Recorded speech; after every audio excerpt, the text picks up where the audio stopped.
Hello, friends. Tonight we begin a journey through pages never printed and memories long since swept away. For some stories are not told, but tucked into riverbanks, folded into raindrops, or hidden beneath the rippling surface of dreams. Let the current carry you now as we drift into our first tale. The Library Beneath the River, Part 1, The River's Secret. The town of Glenvale was the kind of place you passed through with your breath held, one road in, one road out, and the rush of water always in your ears. It had no gates, no guards, and no clock tower. Only shutters that creaked in the wind and stones warm from the sun. The people were quiet folk, quick to nod, slow to speak, and always respectful of the river they called Marrowflow. Not because it nourished them, but because it remembered them. Maeve had lived on the outer bank of Glenvale for nearly a decade, in a crooked little house whose foundation had sunk just enough to make her bookshelves tilt ever so slightly. She was not born in the town, but no one seemed to mind. She arrived one autumn afternoon, rain in her coat and ink on her hands, and settled herself right in. The house looked as though it had been gently placed down by accident, and then forgotten. It was nestled in a bend of the river where the reeds grew tallest, and frogs held long, polite conversations at dusk. Its stone walls were covered in soft green moss, and the roof sagged slightly in the middle, giving it the look of someone perpetually shrugging. Wisteria curled along the porch beams, pale and wispy, and a tin wind chime above the door made the softest tink, tink, tink, whenever the breeze nudged it just so. The front garden was a clutter of wild herbs and crooked stepping stones, with little wooden markers stuck into the soil like sleepy flags. The river ran just beyond the back gate, close enough that Maeve could hear it gurgling to itself at night, like a very old friend dozing in an armchair. The fence was low, more suggestion than barrier, and the grass had always seemed a little damp, no matter the weather. Some days, the mist rolled in thick as cream and blanketed the whole bend. On those mornings, her house would vanish from the road entirely, just a chimney puffing quietly above a sea of fog. It was the kind of place where stories liked to settle, and Maeve never minded the company. Old folk came to her with water-stained field journals. Children brought her fragments of bedtime tales they'd half remembered. Once, someone gave her a ledger that was just filled with the word sorry written hundreds of times. She copied them all. Maeve spoke little, listened well, and lived in a state of quiet contentment. She had her teapot, her lined paper, and one chair that didn't wobble, and the soft, steady voice of the river outside her window. It was enough. Until the book appeared. It came after a week of heavy rain. The river swelled past its usual border, licking at the stones near her doorstep and leaving behind odd flotsam, pebbles stacked in random piles, reeds bent and broken, and once a single boot filled with marigolds. And then one morning, Maeve opened her garden gate and found it. A book, waterlogged, modded blue and silver with no title on the spine. Its cover was rough like dried kelp and cold to the touch, colder than it should have been in the early spring sun. She brought it inside without thinking. She had a towel ready in moments, laying the book out near the hearth, careful fingers easing open the stiff, damp pages one by one. The script inside was unfamiliar. Not quite runes, not quite cursive.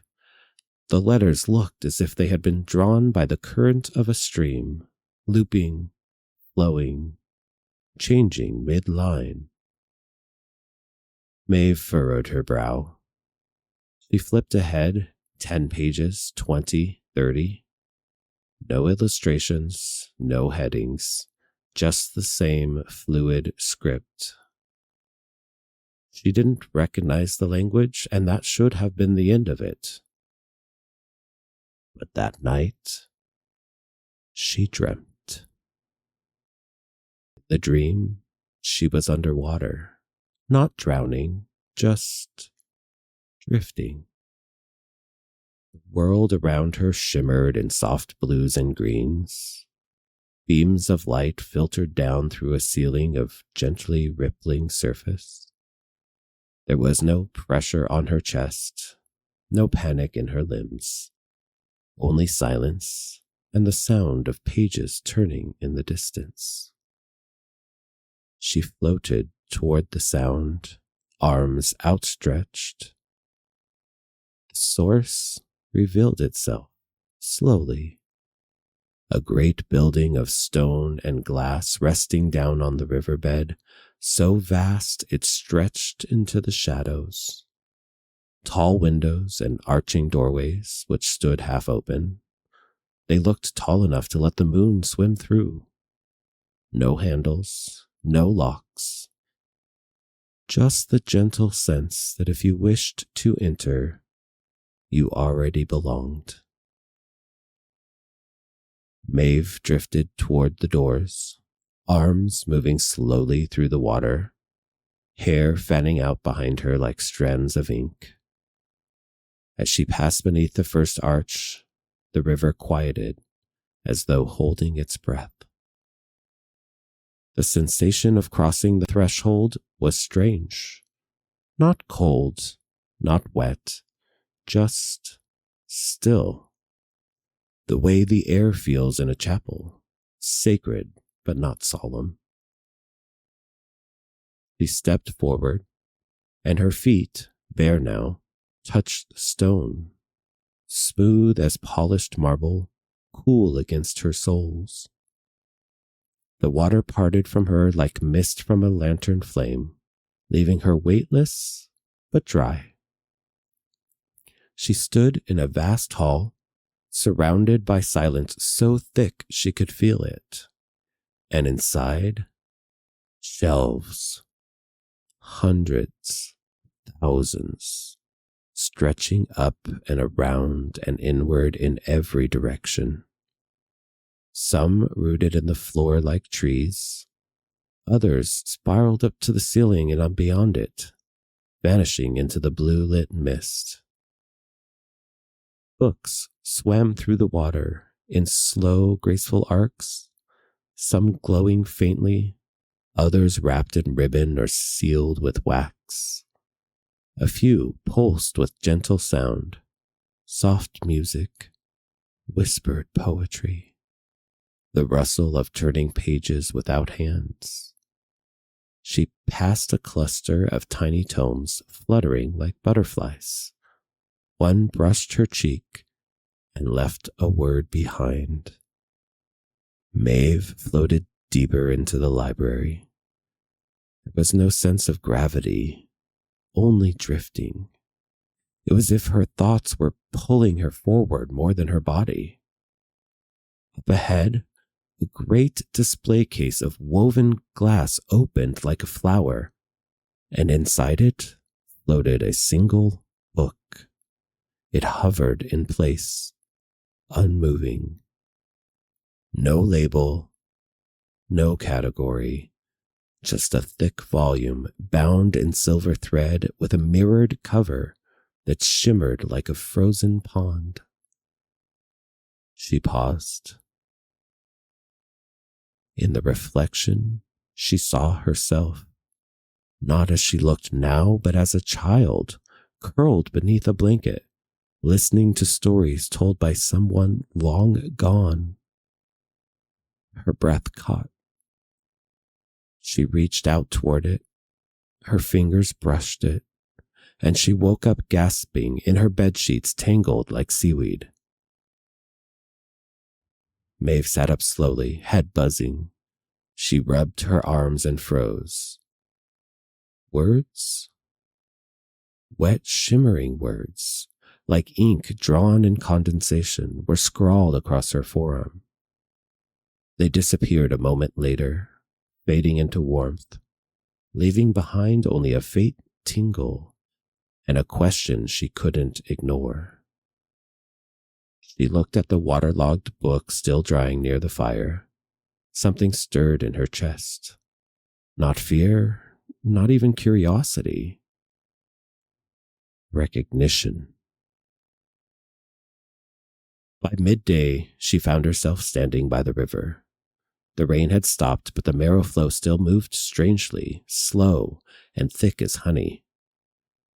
It lapped at her boots without soaking them, as if deciding whether she belonged. She knelt by the bank, brushing her fingers through the cold water. "I know you," she whispered. The wind caught her hair. Reeds rustled behind her. A low vibration hummed up through the earth.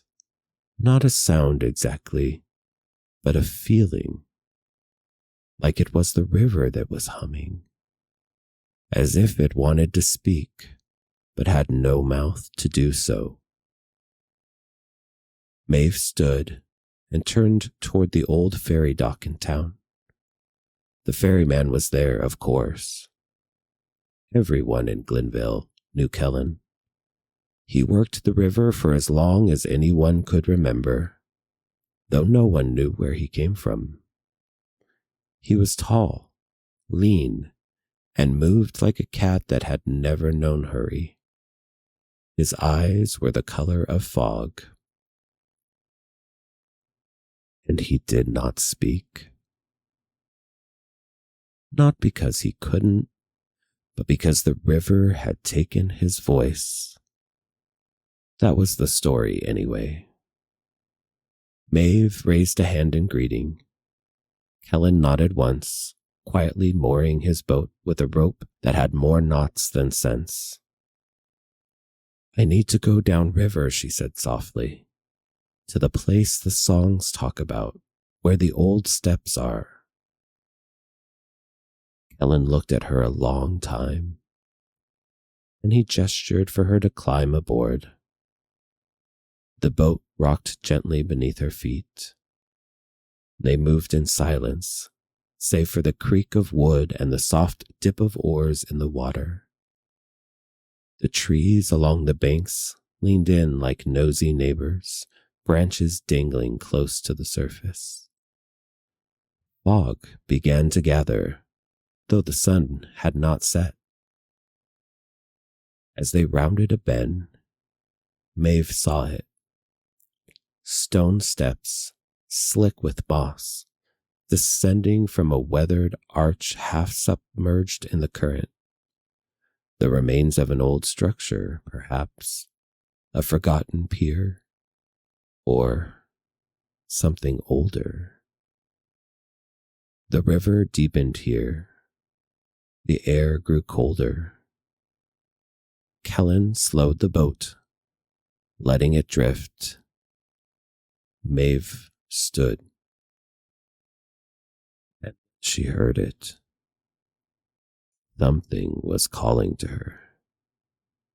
Not a voice, not words, but a rhythm, a pulse, like a heartbeat matching her own. She stepped to the edge of the boat, boots pressing into the wood. Her reflection in the water shimmered eyes wide, hair floating as if it already was submerged. Helen, she said, not turning. If I don't come back, write my story down, would you? Helen didn't answer. He couldn't. Maeve took a breath and stepped into the river.